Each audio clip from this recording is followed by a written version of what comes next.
Kenalilah dirimu, galilah potensimu, bangunlah pribadimu untuk melejitkan prestasi. Do it now. Microlearning kali ini adalah mengulik salah satu buku pengembangan diri karya Sopan Adrianto dengan judul Kenalilah Dirimu, Galilah Potensimu, Bangunlah Pribadimu untuk Melejitkan Prestasi. Do it now. Video ini akan menjelaskan mengenai 6 poin pembahasan, yaitu 1. Jangan menjadi katak dalam tempurung. 2. Prestasi terbesar apakah yang sudah saya capai? 3. Siapakah saya? 4. Bagaimana menggali potensi diri? 5. Ayo lejitkan prestasimu. 6. Manfaatkan waktu secara efektif. Perubahan tidak akan pernah ada tanpa kemauan dan keberanian dengan diiringi kebersamaan.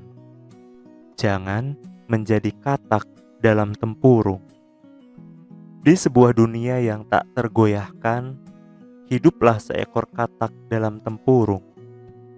Baginya, tempurung itu adalah segalanya.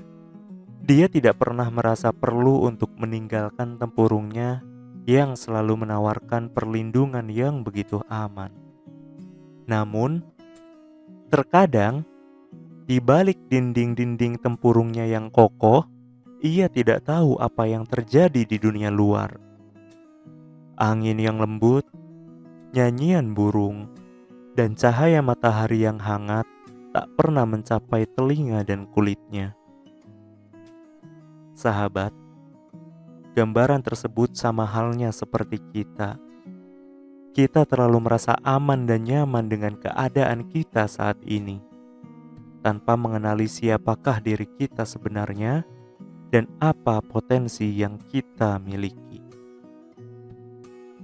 Padahal, ketika kita melihat dunia luar, ada banyak sekali hal yang dapat kita coba.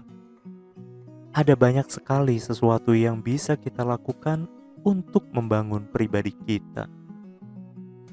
Wahai sahabat, dalam kehidupan, seringkali kita menemui diri kita terjebak di dalam zona nyaman yang memberi rasa aman.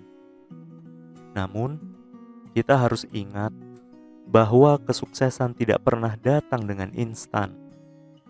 Semua perjalanan besar dimulai dari nol, dan dalam perjalanannya, kita akan menghadapi risiko dan kegagalan. Tapi, itulah bagian dari perjalanan menjadi seseorang yang luar biasa. Sejatinya, bukan kesulitan yang membuat kita takut, tapi seringkali ketakutan kitalah yang membuat jadi sulit.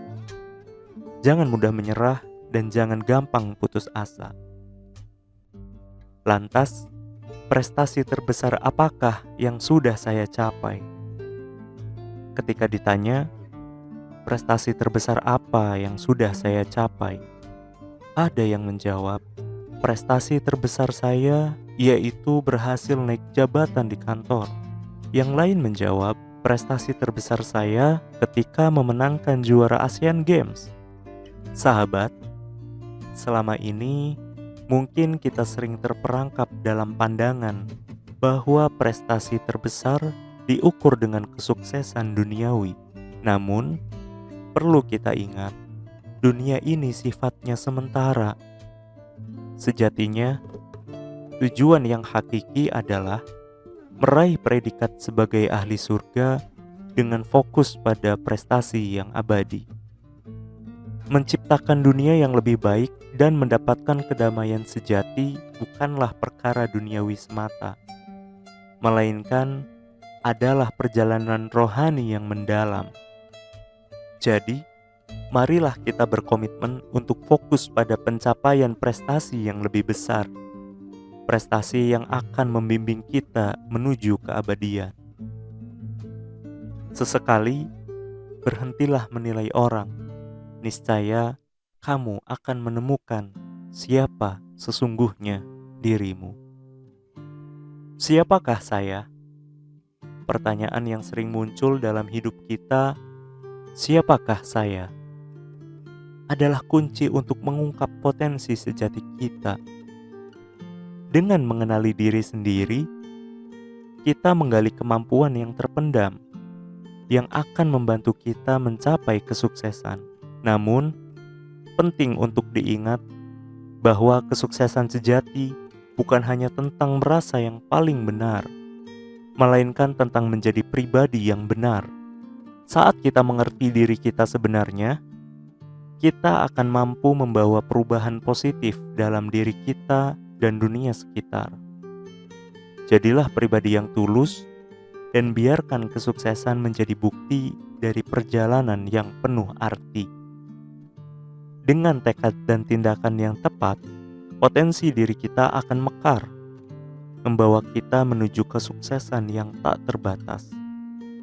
Sebab di dalam diri kita terdapat keajaiban yang menunggu untuk diungkap. Ayo, legitkan prestasimu.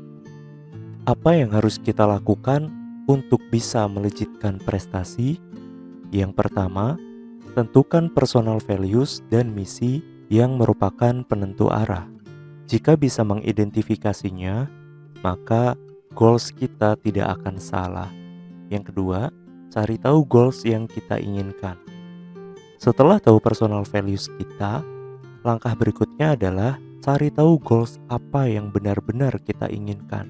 Kita bisa menggunakan analisis SWOT sebagai bentuk strategi perencanaan yang dikembangkan untuk menilai keadaan dan ancaman yang dapat muncul. Ketiga, buatlah goals di secari kertas dan yakinlah bahwa goals kita menggunakan prinsip SMART, yaitu sistematis, metodis, attainable, realistic, dan time-bound. Yang keempat, buatlah daftar skills dan pengetahuan yang membutuhkan persiapan. Persiapkan dengan matang dan cari faktor-faktor yang dapat membantu meraih goals kita. Yang kelima, rumuskan action plan. Buatlah jadwal terperinci untuk mencapai goals dan buat komitmen untuk menjalankannya.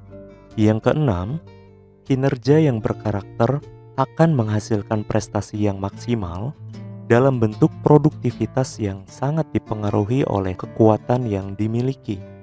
Seseorang dikatakan kuat ketika mampu melakukan aktivitas dengan 4E, yaitu enjoy, easy, excellent, dan turn. Selain itu, apakah ada hal lain yang bisa kita lakukan untuk lebih melejitkan prestasi? Jawabannya ada. Yang pertama, kita harus kreatif dan inovatif. Yang kedua, kita harus bertanggung jawab. Yang ketiga, kita harus bekerja keras. Dan yang keempat, kita harus memanfaatkan sumber daya. Manfaatkan waktu secara efektif. Waktu merupakan karunia Tuhan yang tidak dapat disimpan, tidak dapat diulang, dan tidak dapat dihentikan. Waktu sedikit yang terlewatkan, hilanglah sudah tanpa bisa diulang kembali. Waktu tidak hanya setara dengan uang. Waktu merupakan aset yang sulit dikendalikan. Dibutuhkan perencanaan untuk memanfaatkan waktu dengan lebih efisien. Bagaimana meningkatkan prestasi kerja dalam mengelola waktu? Buatlah jadwal harian, disiplin waktu, optimalkan waktu, prioritaskan pekerjaan, tidak menunda-nunda, jangan membuang waktu, dan efektifkan waktu. Sukses tak ada hubungannya dengan apa yang kita dapatkan atau dari apa yang kita capai, melainkan dari apa yang sudah kita lakukan dan berikan untuk orang lain.